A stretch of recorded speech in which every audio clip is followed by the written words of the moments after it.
14th, and the markets were in the just coming to the end of the first half an hour of the markets today.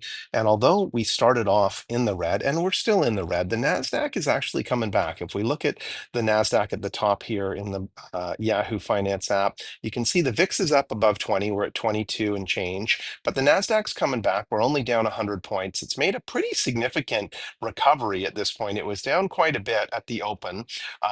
All indices are still in the red. We've got the Dow down 540 points and the S&P down only 40 now. So again, it was probably down double or triple that at the open.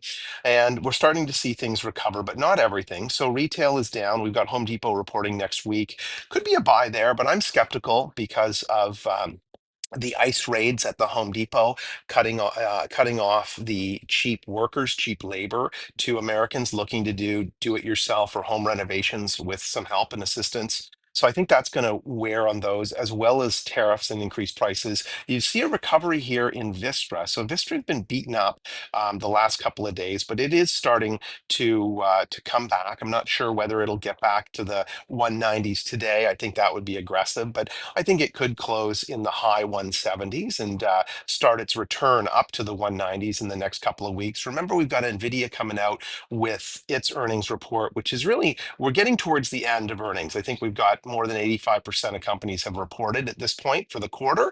So NVIDIA will be a big one next week. You can see that's the NVDL, but this is one that I bought into yesterday on the dip in the 89 range, and it's starting to come back. I mean, NVIDIA, NVDL, they were all up. NVDL was up in the 114s just within the last week or so. So it's got a lot of room, and a pullback here has been good from a valuation perspective. So I think you've got a lot of opportunity with NVIDIA coming up. It should be a very positive announcement. We heard from Cisco this week. Their networking sales were at records. Their stock price is at a record high in the past, I think, 15 years, back to the dot-com bubble. So that's a company that took a bit of a hit going in the last couple of years and was on the decline and has now recovered nicely.